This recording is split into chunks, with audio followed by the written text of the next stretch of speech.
महिला आरक्षण और लोकसभा और राज्यों की विधानसभाओं की सीटों में बढ़ोतरी के लिए परिसीमन से जुड़े विधेयकों पर आज संसद में चर्चा शुरू हुई, जिसमें दोपहर बाद प्रधानमंत्री नरेंद्र मोदी ने भी लोकसभा को संबोधित करते हुए इसे देश के लिए गौरवशाली पल बताया।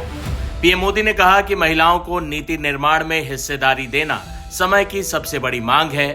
वहीं पीएम ने विपक्ष को घेरते हुए कहा कि जो लोग इस बिल का विरोध करेंगे, देश की महिलाएं उन्हें कभी माफ नहीं करेंगी। पीएम मोदी ने विपक्ष के विरोध पर जमकर निशाना साधा। देखिए लोकसभा से पीएम मोदी का धुआंधार भाषण। माननीय प्रधानमंत्री नरेंद्र मोदी जी,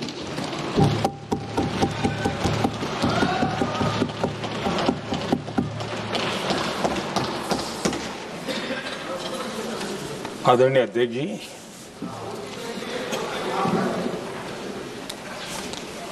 इस महत्वपूर्ण विधेयक पर आज सुबह से चर्चा प्रारंभ हुई है।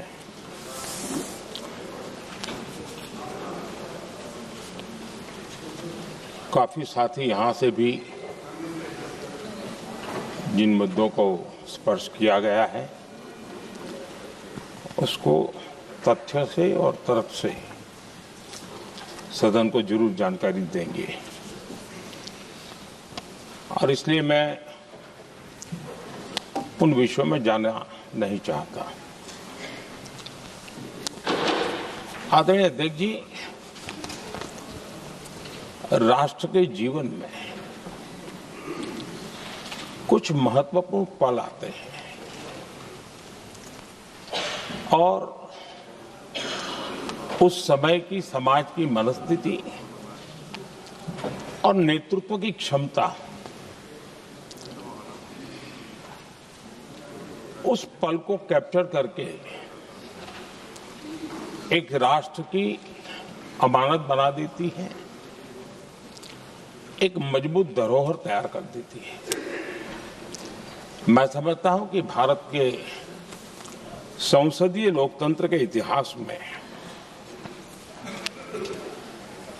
ये वैसे ही पल है। आवश्यकता तो ये थी कि 25-30 साल पहले जब से विचार सामने आया, आवश्यकता महसूस हुई, हम इसको लागू कर देते और हम आज उसको काफी परिपक्वता तक पहुंचा देते हैं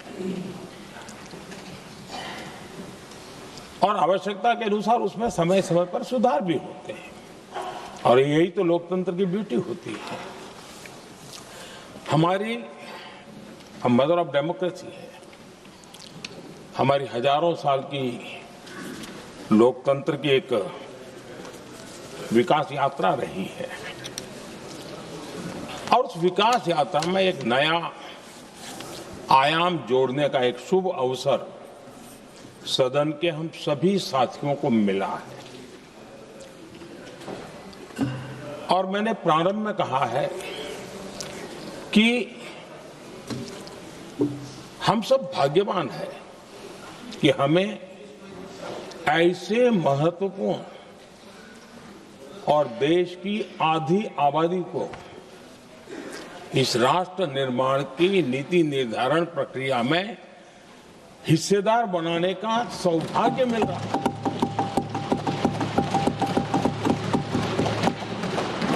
ये हम लोगों के लिए सौभाग्य है, और मैं चाहता हूं कि मेरे सभी माननीय सांसद, मैं इधर उधर की आज बात करना नहीं चाहता हूं, हम सभी सांसद इस महत्वपूर्ण अवसर को जाने न दें।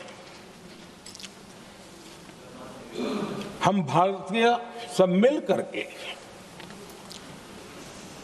देश को नई दिशा देने जा रहे हैं।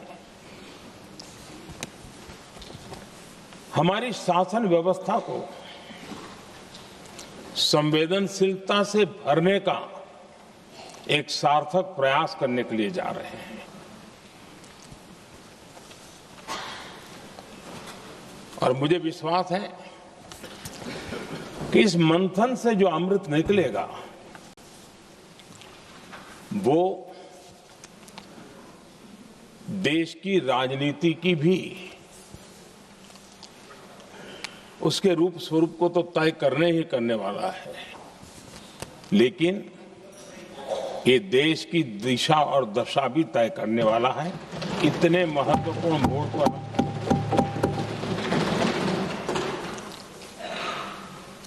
आदरणीय अध्यक्ष जी, 21वीं सदी में भारत एक नए आत्मविश्वास के साथ आगे बढ़ रहा है। विश्व में भी आज भारत की स्वीकृति हम सब महसूस कर रहे हैं और ये हम सबके लिए गौरव का पल है। एक समय हमारे पास आया है और इस समय को हमने एक विकसित भारत के संकल्प के साथ जोड़ा है और मैं पक्का मानता हूं कि विकसित भारत का मतलब केवल उत्तम प्रकार के रेल, रास्ते, इंफ्रास्ट्रक्चर या कुछ आर्थिक प्रगति के आंकड़े, सिर्फ इतने से ही विकसित भारत की सीमित कल्पना वाले हम लोग नहीं हैं। हम चाहते हैं कि विकसित भारत जिसके नीति निर्धारण में साच अर्थ में सबका साथ सबका विकास का मंत्र समाहित हो, देश की 50% जनसंख्या नीति निर्धारण का हिस्सा बने, ये समय की मांग है। हम पहले ही देरी कर चुके हैं, कारण कोई भी होंगे, जिम्मेवार कोई भी होंगे, लेकिन इस सच्चाई को हमें स्वीकार करना होगा कि जब हम अकेले मिलते हैं तब मानते हैं हाँ यार, लेकिन जब सामूहिक रूप से मिलते हैं, मुझे याद है कि जिस इसकी प्रक्रिया चली थी, सभी दलों से मिलना हुआ है, एक दल को छोड़ करके जिन जिन से मिलना हुआ है, हर एक ने सैद्धांतिक विरोध नहीं किया है। बाद में जाकर के जो कुछ भी हुआ होगा, राजनीतिक दिशा पकड़ी जा रही है, लेकिन जो राजनीतिक दिशा में ही सोचते हैं, मैं उनको भी एडवाइज करना चाहूंगा, एक मित्र के रूप में एडवाइज करता हूं और सबको काम आएगी। हमारे देश में जब से विमेन रिजर्वेशन को लेकर के चर्चा हुई है और उसके बाद जब जब चुनाव आया है, हर चुनाव में महिलाओं को मिलने वाले इस अधिकार का जिसने विरोध किया है, जिसने विरोध किया है, देश की महिलाओं ने उन्हें माफ नहीं किया है। उनका हाल बुरे से बुरा किया है। लेकिन ये भी देखिए कि 24 के चुनाव में ऐसा नहीं हुआ। क्यों नहीं हुआ? ये इसलिए नहीं हुआ कि 24 में सबने सहमति इसको पारित किया, तो ये विषय ही नहीं रहा। किसी के पक्ष में पॉलिटिकल फायदा नहीं हुआ, किसी का नुकसान भी नहीं हुआ। सहज रूप से जो मुद्दे थे, उन मुद्दों के आधार पर चुनाव लड़ा, क्योंकि 24 में सब साथ में थे।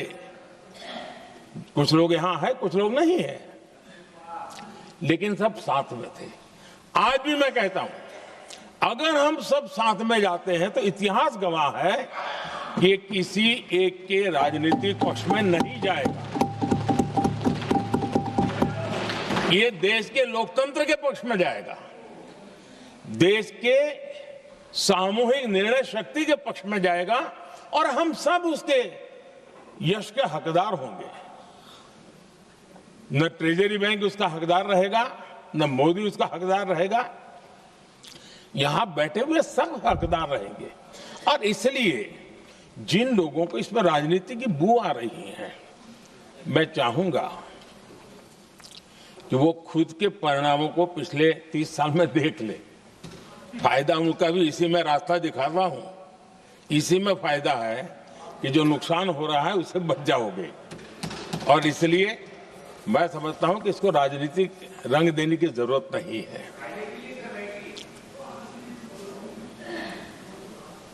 आदरणीय अध्यक्ष जी, मुझे याद है तब तो मैं शासकीय व्यवस्था की राजनीति में नहीं था, मैं एक संगठन के कार्यकर्ता के नाते काम करता था। उस समय एक चर्चा सुनने को मिलती थी गलियारों में कि देखिए ये कैसे लोग हैं,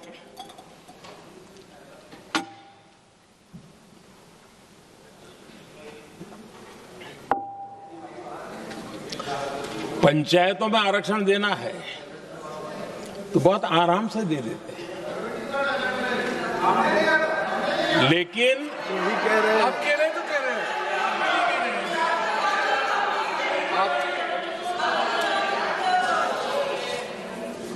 पंचायतों में आरक्षण देना है तो आराम से देते हैं, क्योंकि उसमें उनको खुद का पद जाने का डर नहीं लगता है। उसको लगता है हम सुरक्षित यार वहां दे दो। ये उस समय गलियारों में बहुत चर्चा थी कि बोले कभी नहीं करेंगे यहां बैठे हुए। क्यों? क्योंकि उनका कुछ जाएगा, और इसलिए और बगे पंचायत का हो जाता है, 50% तक पहुंच गए। मैं राजनीतिक दृष्टि से और भी एक बात समझाना चाहता हूं साथियों। आज से 25 साल 30 साल पहले जिसने भी विरोध किया तो विरोध राजनीतिक सतह से नीचे नहीं गया था। आज ऐसा समझने की गलती मत करना। पिछले 25-30 साल में ग्रास रूट लेवल पे पंचायती चुनाव व्यवस्थाओं में जीत करके आई हुई बहनों में एक पॉलिटिकल कॉन्शियसनेस है। वे ओपिनियन मेकर हैं ग्रास रूट लेवल पे। 30 साल पहले वो शांत रहती थी, बोलती नहीं थी, समझती थी, बोलती नहीं थी। आज वो वोकल है, और इसलिए अब जो भी पक्ष विपक्ष होगा, वो जो लाखों बहनें कभी न कभी पंचायत में काम कर चुकी है, प्रतिनिधित्व कर चुकी है, जनता के सुख दुख की समस्याओं को गहराई से देखा है, वो आंदोलित है। वो कहती हैं कि झाड़ू कचरा वाले काम में तो हमें जोड़ देते हो, वो तो परिवार में भी पहले होता था, अब हमें निर्णय प्रक्रिया में जोड़ो। और निर्णय प्रक्रियाएं विधानसभा में और पार्लियामेंट में होती है।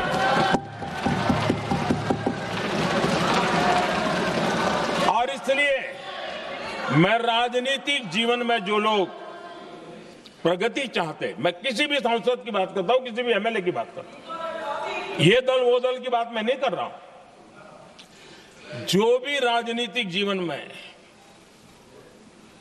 सफलतापूर्वक आगे बढ़ना चाहते हैं, उनको ये मान के चलना पड़ेगा कि पिछले 25-30 साल में लाखों बहनें ग्रास रूट लेवल पर लीडर बन चुकी हैं। अब उनके अंदर सिर्फ यहां 33% का नहीं, वहां भी वो आपके फैसलों को प्रभावित करने वाली है।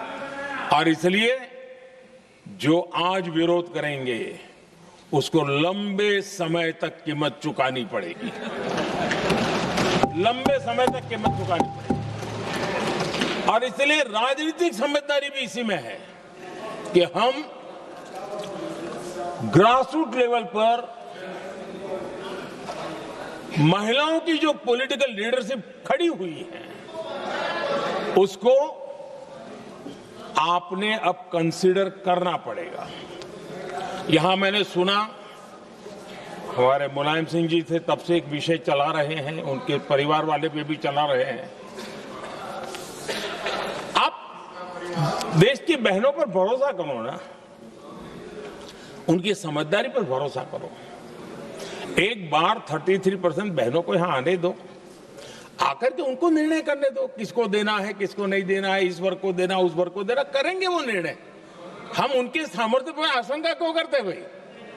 एक बार आने तो दो, उनको आने तो दो। जब आएंगे तो 34 पे, और दूसरा